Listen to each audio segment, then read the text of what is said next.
Et coucou tout le monde! Alors aujourd'hui, j'avais une carte pour un mariage à faire et j'ai vu que vous regardiez à nouveau là ma carte, justement de mariage que j'avais fait l'année dernière et c'est vrai qu'on est en plein dans la période des mariages et donc je me suis dit: «Bah, je vais la faire en vidéo, comme ça vous fera une autre suggestion», surtout qu'elle n'a vraiment rien à voir avec, ma vidéo de carte de mariage de l'année dernière. Vraiment, ça n'a rien à voir. Là, on est sur un style, beaucoup plus, campagne, chic, beaucoup plus vintage, donc c'est assez chargé. Mais vraiment, moi, je l'aime beaucoup. Je vous avoue même que j'ai eu beaucoup de mal à la donner. Si j'avais pu la garder encore un petit peu, alors pas toute la vie, hein, mais pour en profiter au moins un petit peu, parce que je l'ai fait et je l'ai redonné le lendemain ou le surlendemain, je sais plus. Et du coup, moi, j'aime bien des fois laisser les cartes un peu traîner sur mon bureau. Et comme ça, j'en profite un peu. Des fois, je reviens sur certains trucs, tout ça. Et là, à chaque fois que je la voyais, enfin, vraiment, c'était une satisfaction pour moi. Et voilà, je vous avoue que j'ai eu un petit peu mal au cœur de la donner, celle-là. Voilà, il y a des fois, je vous dis, écoutez, celle-là, c'est pas ma préférée de carte, mais bah, celle-là, pour le coup, je l'aimais bien. Alors, bah, pour la faire, comment ça se passe? Bah, du coup, j'ai pris une base de cartes, comme vous voyez, rectangle.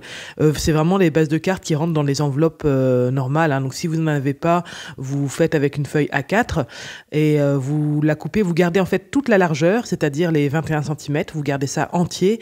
Et en largeur de carte, ça doit faire, je crois, 10 centimètres. J'ai pas mesuré, peut-être 10 et demi. Vous voyez avec vos enveloppes, hein. Donc vous prenez ça que vous pliez en deux, mais moi, comme vous savez, je ne travaille jamais directement sur les bases de cartes. Donc ça, vous la laissez de côté et vous allez couper deux rectangles en retirant 0,5 mm de chaque en longueur et en largeur. Donc c'est-à-dire que votre carte, elle fait 21, ça c'est sûr. Bah, du coup, vous coupez le premier rectangle à 20,5, le deuxième à 20. Et si en largeur, vous avez choisi 10,5, bah vous coupez le premier rectangle à 10 et le deuxième à 9,5. Donc voilà, il faut retirer 0,5 des deux côtés et pour que ça vienne un petit peu se superposer et qu'on voit toujours bah, forcément l'épaisseur du dessous, sinon ça n'a aucun intérêt. Ensuite, vous venez vieillir les bords, comme j'ai fait moi au distresseur. Alors, le distresseur, c'est ce petit outil bleu pour vieillir exprès les papiers. Donc, c'est plein de petites fentes avec des lames. Donc, on glisse son papier dedans et en frottant, bah, ça vient un peu abîmer le papier. Ça coûte rien du tout. Ça coûte 2 euros, 3 euros sur Amazon ou sur Craftelier. Enfin, voilà, ça coûte vraiment pas grand-chose. Mais on peut s'en passer sans problème. Pendant des années, moi, j'ai fait avec un ciseau et ça marche très bien aussi.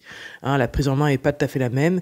Par contre, j'ai quand même repris mon ciseau pour venir travailler un peu plus pour faire cet effet un peu de parchemin. Il y a des effets qui sont un peu plus mordus que d'autres. Ça, vous pouvez pas le faire au distresseur. Ça fera toujours, ça fera quelque chose de beaucoup plus régulier et d'uniforme. Donc voilà, je me suis juste resservi du ciseau pour ça. Je suis venue vieillir un peu mon papier, alors avec une couleur quand même pas trop foncée, souvent vieillie avec du marron. Je pense souvent à l'encre vintage photo.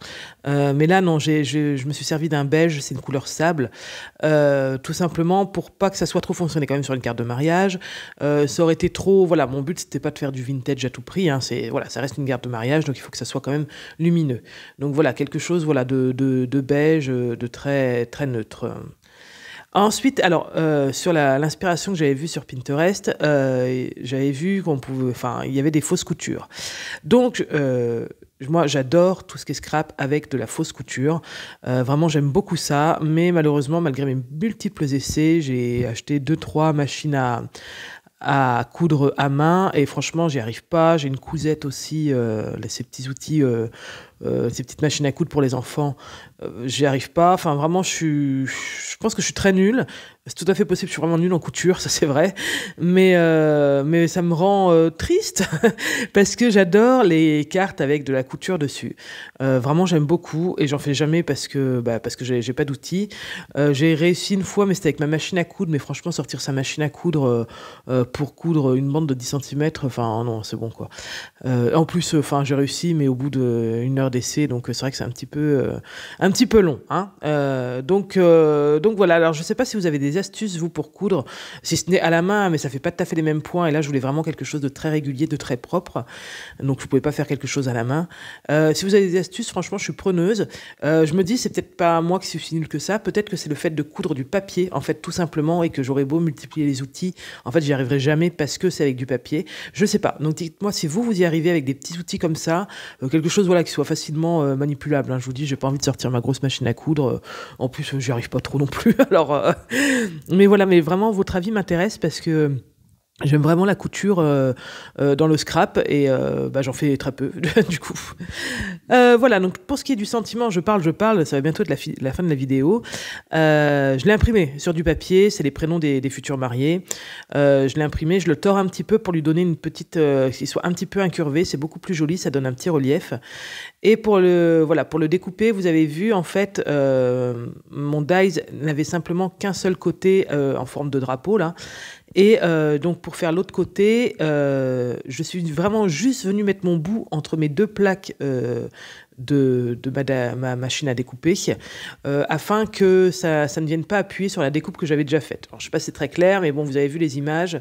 Donc ça, c'est important pour pas que les découpes viennent se superposer. Avant, j'essayais avec mes rouleaux de m'arrêter pile poil au bon moment, mais finalement, ça appuyait quand même, en fait. Donc l'idéal, c'est de vraiment mettre juste la partie que vous voulez découper dans la machine de découpe, dans les plaques, et l'autre partie, vous la laissez libre, comme ça fait un peu bizarre, mais c'est bien mieux comme ça s'arrête du coup net, parce que bah, l'autre partie n'est plus dans les plaques, donc forcément, ça peut plus appuyer dessus, et c'est bien mieux comme ça. Voilà, donc ensuite, après, bah, je vais accélérer un petit peu. Je suis venue chercher bah, toutes les fleurs que j'avais dans les mêmes teintes. Je sais pas si je me suis servi de toutes, mais je crois presque. Et voilà, donc je vous ai dit, c'est assez chargé. La carte, du coup, est assez épaisse. Je pense même que je vais peut-être donner une enveloppe A5 parce que ça m'a l'air un peu épais pour rentrer dans l'enveloppe de base. Mais voilà, je sais pas ce que vous en pensez, mais moi, je la trouve vraiment super sympa, à faire, à refaire, même pour une autre occasion qu'un mariage, hein, avec d'autres couleurs, hein, bien sûr. Hein. Mais voilà. Donc écoutez, bah, je vous remercie d'avoir regardé cette petite vidéo. Je vous dis à très bientôt. Bye bye.